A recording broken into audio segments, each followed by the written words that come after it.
కస్తూర్బా గాంధీ బాలిక విద్యాలయాలు ఈ కేవీబీ ఉద్యోగులు టీచర్లు వారు గత 25 రోజుల నుండి సమ్మె చేస్తున్నారు తమ సమస్యలను పరిష్కారం చేయండి. ప్రభుత్వం ఆ సమ్మెని పరిష్కారం చేయకుండా కాలయాపన చేస్తూ వారి మీద కక్ష సాధింపు చర్యలకి పూనుకుంటుంది. ఈ ఉద్యోగులు ప్రతిపాదించిన డిమాండ్స్ చాలా న్యాయసమ్మతమైనవి. వారికి జీతాలు పెంచాలని, అలాగే ఉద్యోగ భద్రత కల్పించాలని, రెగ్యులరైజ్ చేయాలని వారు న్యాయమైన కోరికలతోటి ఈ సమ్మె ప్రారంభించారు. సమ్మె ప్రారంభించే ముందు ప్రభుత్వానికి రకరకాల సందర్భాల్లో మాజర్లు ఇచ్చి రాయబారాలు నడిపిన కూడా నడిపారు. ఈ ప్రభుత్వం కూడా వాళ్ళకి వాగ్దానాలు కూడా చాలా చేసింది. కానీ ఇప్పుడు దాని పరిష్కారం చేయకుండా ఆ సమ్మెను అణిచివేయాలని చెప్పేసి చర్యలు తీసుకుంటుంది. ప్రభుత్వ పాఠశాలలో ఉండే ఉపాధ్యాయుల్ని ఈ కేజీబీవీ పాఠశాలలకి మార్చి ఒక మహిళా టీచర్ని ప్రత్యేక అధికారిగా కేటాయించి 2-3 టీచర్స్ని బోధనకి అక్కడికి పంపించి, అలాగే ఆశా వర్కర్ను ఒకరికి పంపించి, ఏఎన్ఎంని ఒకరిని పంపించి, అక్కడుండే స్వీపర్లు అటెండర్లు ఇటువంటి వాళ్ళందరూ సమ్మె చేస్తే వాళ్ళని తొలగించి స్థానికుల్ని నియమించి ఆ పనులు చేయించుకోవాలని ఇటువంటి చాలా డ్రకోనియన్, చాలా అన్యాయమైన పద్ధతిలో రాష్ట్ర ప్రభుత్వం వ్యవహరిస్తుంది. ఇది సమ్మెని బ్రేక్ చేయడం తప్ప, నిర్బంధంగా అణిచివేయడం తప్ప ఇంకోటేమీ కాదు. దీన్ని మేము తీవ్రంగా ఖండిస్తున్నాం. వాళ్ళకి చర్చలు పిలిచి వాళ్ళకి న్యాయమైన కోరికల్ని పరిష్కరించాలి. కనీసం వేతనం పెంచడానికి కూడా వాళ్ళు సిద్ధం కాకపోవడం అని చెప్పేసి అది అన్యాయమైన విషయం. కాబట్టి దీన్ని వెంటనే పరిశీలన చేయాలని, చాలా అతి తక్కువ వేతనంతో వాళ్ళు పనిచేస్తున్నారు. కాబట్టి దాన్ని సానుకూలంగా పరిష్కరించాలని చెప్పేసి మేము కోరుతున్నాం. మంత్రులు, పాత్రికేయ మిత్రులందరికీ నమస్కారం. ఈరోజు మీ ముందు 2 ప్రధానమైన విషయాలు ప్రస్తావించాలనుకుంటున్నాను. మొదటిది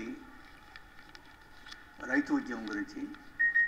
పంజాబ్లో గత 39 రోజుల నుండి జగత్ సింగ్ దలేవాల్ అనే ఒక రైతు నాయకుడు ఆమరణ నిరాహార దీక్ష చేస్తున్నాడు. ఆయన ఆరోగ్యం బాగా క్షీణించింది. కోర్టు ఆదేశాల మేరకు ఆయన ఈ నిరాహార దీక్షని ఆసుపత్రి నుంచి కూడా కొనసాగిస్తున్నాడు. అయినా కేంద్ర ప్రభుత్వం దాని మీద స్పందించడం లేదు. ఆయన ఎందుకు ఆమరణ నిరాహార దీక్ష చేస్తున్నాడంటే 2021లో రైతు ఉద్యమం ఏదైతే జరిగిందో సంవత్సరం పాటు, ఆ సందర్భంలో కేంద్రం వాగ్దానాలు చేసింది. కనీస గిట్టుబాటు ధరని చట్టపరంగా గ్యారంటీ చేసేదానికి అవసరమైన చర్యలు తీసుకునేది ఆలోచిస్తానని చెప్పింది. అప్పుడు ఆ హామీ మేరకే ఆ ఉద్యమం ఉపసంహరించబడింది. కానీ ఆనాటి నుంచి ఈనాటి సంవత్సరాలు గడుస్తున్నా కేంద్ర ప్రభుత్వం రైతుకి గిట్టుబాటు ధరని చట్టబద్ధం చేసే అంశాన్ని చేపట్టడం లేదు, స్పందించడం లేదు. రైతులు రాయబారాలు నడిపినా, ఆందోళన చేసినా, ఏం చేసినా కానీ కేంద్ర ప్రభుత్వం మౌనంగా ఉంటుంది, నిర్లక్ష్యంగా ఉంటుంది. దానికి నిరసనగా ఇప్పుడు దలేవాల్ గారు ఈ ఆమరణ నిరాహార దీక్ష ప్రారంభించారు. అయినా కానీ కేంద్ర ప్రభుత్వం స్పందించకపోవడం చాలా అన్యాయమైన విషయం అని చెప్పేసి మేము చెప్పదలుచుకున్నాం. సమావేశాలు నిర్వహిస్తున్నారు తప్ప ఎట్లా సమ్మెని విచ్ఛిన్నం చేయాలని, ఈ సమ్మెను ఎట్లా పరిష్కారం చేయాలని చెప్పేసి వాళ్ళేమి, అందుకని సమ్మెను విచ్ఛిన్నం చేయడం కాదు, సమ్మెను పరిష్కారం చేసేదానికి ప్రభుత్వం ప్రయత్నం చేయాలని చెప్పేసి మేము కోరుతున్నాం. విచిత్రం ఏమిటంటే ఇవాళ సావిత్రిబాయి ఫూలే జయంతి సందర్భంగా మహిళా ఉపాధ్యాయ దినోత్సవంగా రాష్ట్ర ప్రభుత్వం ప్రకటించింది. సావిత్రిబాయి ఫూలే ఆడపిల్లల చదువు కోసం చాలా కృషి చేసింది. దీంట్లో విచిత్రం ఏంటంటే ఆడపిల్లల చదువు దినోత్సవం అని చెప్పేసి ప్రకటిస్తే సావిత్రిబాయి ఫూలే గారు సంతోషించేవారు. ఇది మహిళా ఉపాధ్యాయుల దినోత్సవంగా ప్రకటించడం విచిత్రంగా ఉంది. ఈ తెలంగాణ రాష్ట్రం ఆడపిల్లల చదువులో వెనకబడి ఉంది. మిగతా రాష్ట్రాలతో పోల్చి చూస్తే ఆ కృషి ఎంతో చేయాల్సి ఉంది. ఆ రకంగా మహిళా విద్యా వికాస దినం అనేవి ప్రకటించి దానికోసం కృషి చేయడానికి చర్యలు తీసుకోకుండా మహిళా ఉపాధ్యాయ దినోత్సవం అని ప్రకటించడం అని చెప్పేసి అది మోసం చేసే చర్య తప్ప నిజంగా మహిళల్ని అలాగే బాలికల్ని అభివృద్ధి చేయాలనే దృష్టినట్లు కనపట్ల.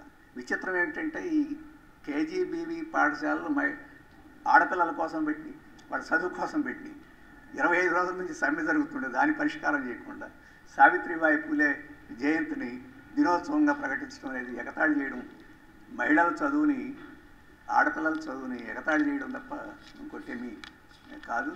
అటువంటి గిమ్మిక్స్ మానేసి వెంటనే ఈ సమ్మెను పరిష్కారం చేస్తే ఆడపిల్లల చదువుని అభివృద్ధి చేయడానికి తోడ్పడినట్టు అవుద్ది, సావిత్రిబాయి పూలేని గౌరవించినట్టు అవుద్దని చెప్పేసి రాష్ట్ర ప్రభుత్వానికి మేము విజ్ఞప్తి చేస్తున్నాం. ఈ దళేవాల్ గారి ఆమరణ నిరాహార దీక్షని విరమింపజేయాలని చెప్పేసి పిఎల్ వేశారు. సుప్రీంకోర్టు అందుకు నిరాకరించింది. ఆయన హక్కు, ఆయన నిరాహార దీక్ష చేస్తున్నారు, మేము దాన్ని బద్దలు చేయడానికి మేము సిద్ధం కాదు అని చెప్తూ ఎందుకని కేంద్రం ఈ సమస్యను చర్చిస్తామని కూడా ప్రకటన చేయడం లేదు, మేము చర్చలకు సిద్ధమని కూడా ప్రకటన చేయడం లేదు. ఆ రకమైన సంకేతం కూడా కేంద్ర ప్రభుత్వం ఇవ్వకపోవడం చాలా అభ్యంతరకరం అని చెప్పింది సుప్రీంకోర్టు. అలాగే అక్కడ ప్రభుత్వ ప్లేటర్తో చెప్పింది కేంద్ర ప్రభుత్వం యొక్క వైఖరి ఏంటో తెలుసుకుని కోర్టుకు నివేదించాలని కూడా చెప్పింది. ఆఖరికి కోర్టు కూడా కేంద్ర ప్రభుత్వం వైఖరిని నిరసిస్తున్నా కానీ ఈరోజు ప్రధానమంత్రి మోడీ గారు కానీ అమిత్ షా గారు కానీ కేంద్ర ప్రభుత్వం చలించకపోవడం, స్పందించకపోవడం దళేవాల్ గారి పట్ల నిర్లక్ష్యంగా వ్యవహరించడం కాదు, భారతదేశ రైతాంగం మొత్తాన్ని అవమానించడం, నిర్లక్ష్యం చేయడం తప్ప ఇంకోటి కాదు. అలాగే చేసిన వాగ్దానాన్ని వమ్ము చేసి ఆ రకంగా రైతాంగానికి ద్రోహం చేయడం అని చెప్పేసి మేము భావిస్తున్నాం. అందుకని కేంద్ర ప్రభుత్వం వెంటనే స్పందించి చర్చలకు పిలిచి దళేవాల్ గారి యొక్క ప్రాణాన్ని రక్షించేదానికి చర్యలు తీసుకోవాలని చెప్పేసి మేము కోరుతున్నాం.